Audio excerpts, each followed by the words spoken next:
Romeo and Juliet by William Shakespeare.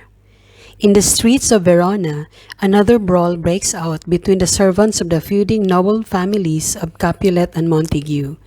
Benvolio, a Montague, tries to stop the fighting, but he is himself embroiled when Tybalt, a rash Capulet, arrives on the scene. After citizens outraged by the constant violence beat back the warring factions, Prince Escalus, the ruler of Verona, attempts to prevent any further conflicts between the families by decreeing death for any individual who disturbs the peace in the future. Romeo, the son of Montague, runs into his cousin Benvolio, who had earlier seen Romeo moping in a grove of sycamores.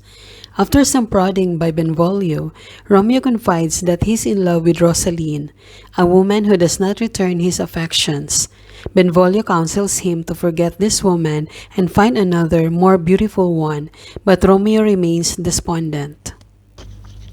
Meanwhile, Paris, a kinsman of the prince, seeks Juliet's hand in marriage. Her father Capulet, though happy at the match, asked Paris to wait 2 years since Juliet is not yet even 14. Capulet dispatches a servant with a list of people to invite to a masquerade and feast he traditionally holds.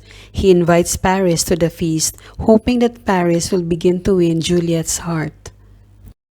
Romeo and Benvolio, still discussing about Rosaline, encounter the Capulet servant bearing the list of invitations. Benvolio suggests that they attend, since that will allow Romeo to compare his beloved to other beautiful women of Verona. Romeo agrees to go with Benvolio to the feast, but only because Rosaline, whose name he reads on the list, will be there. In Capulet's household, young Juliet talks with her mother, Lady Capulet, and her nurse about the possibility of marrying Paris. Juliet has not yet considered marriage, but agrees to look at Paris during the feast to see if she thinks she could fall in love with him. The feast begins. A melancholy Romeo follows Benvolio and their witty friend Mercutio to Capulet's house. Once inside, Romeo sees Juliet from a distance and instantly falls in love with her. He forgets about Rosaline completely. As Romeo watches Juliet, entranced, a young Capulet, Tybalt, recognizes him and is enraged that a Montague would sneak into a Capulet feast. He prepares to attack, but Capulet holds him back.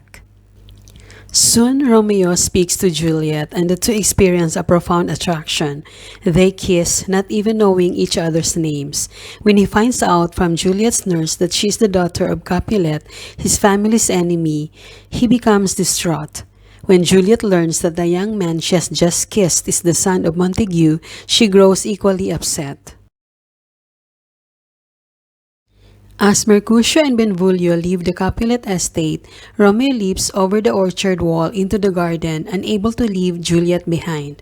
From his hiding place, he sees Juliet in a window above the orchard and hears her speak his name. He calls out to her and they exchange vows of love. Romeo hurries to see his friend and confessor Friar Laurence, who, though shocked at the sudden turn of Romeo's heart, agrees to marry the young lovers in secret since he sees in their love the possibility of ending the age-old feud between Capulet and Montague. The following day, Romeo and Juliet meet at Friar Laurence's cell and are married. The next day, Benvolio and Mercutio encounter Tybalt, Juliet's cousin, who, still enraged that Romeo attended Capulet's feast, has challenged Romeo to a duel. Romeo appears. Now Tybalt's kinsman by marriage, Romeo begs the Capulet to hold off the duel until he understands why Romeo does not want to fight. Disgusted with this plea for peace, Mercutio says that he will fight Tybalt himself. The two begin to duel. Romeo tries to stop them by leaping between the combatants.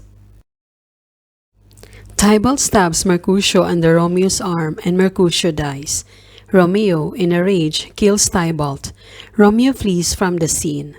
Soon after, the prince declares him forever banished from Verona for his crime. Friar Laurence arranges for Romeo to see Juliet that night before he has to leave for Mantua the following morning. In her room, Juliet awaits the arrival of her new husband. The nurse enters and, after some confusion, tells Juliet that Romeo has killed Tybalt. Distraught, Juliet suddenly finds herself married to a man who has killed her kinsman. But she resettles herself and realizes that her duty belongs with her love to Romeo. Romeo sneaks into Juliet's room that night, and at last they consummate their marriage under love. Morning comes, and the lovers bid farewell, unsure when they will see each other again. Juliet learns that her father, affected by the recent events, now intends for her to marry Paris in just 3 days. Unsure of how to proceed, unable to reveal to her parents that she is married to Romeo, but unwilling to marry Paris now that she is Romeo's wife, Juliet asks her nurse for advice. She counsels Juliet to proceed as if Romeo were dead and to marry Paris, who is a better match anyway. Disgusted with the nurse's disloyalty, Juliet disregards her advice and hurries to Friar Laurence. He concocts a plan to reunite Juliet with Romeo in Mantua. The night before her wedding to Paris, Juliet must drink a potion that will make her appear to be dead. After she is laid to rest in the family's crypt, the friar and Romeo will secretly retrieve her, and she will be free to live with Romeo away from their feuding families.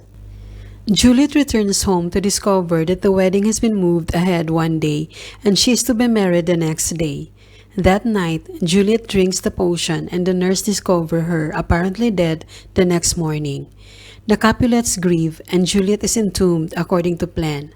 But Friar Laurence's message explaining the plan to Romeo never reaches Mantua. Its bearer, Friar John, gets confined to a quarantined house because there was a plague in the city.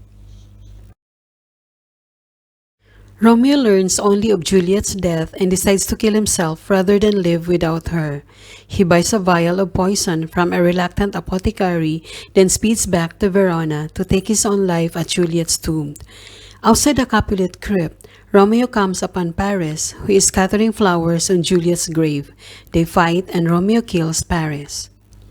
He enters the tomb, sees Juliet's lifeless body, drinks the poison and dies by her side. Just then, Friar Laurence enters and realizes that Romeo has killed Paris and himself. At the same time, Juliet awakes. Friar Laurence hears the coming of the guard. When Juliet refuses to leave with him, he flees alone. Juliet kisses Romeo's poisoned lips, and when that does not kill her, stabs herself with his dagger, falling dead upon his body.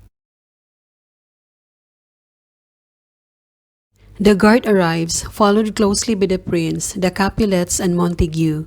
Montague declares that Lady Montague has died of grief over Romeo's exile. Seeing their children's bodies, Capulet and Montague agree to end their long-standing feud and to raise gold statues of their children side by side in a newly peaceful Verona.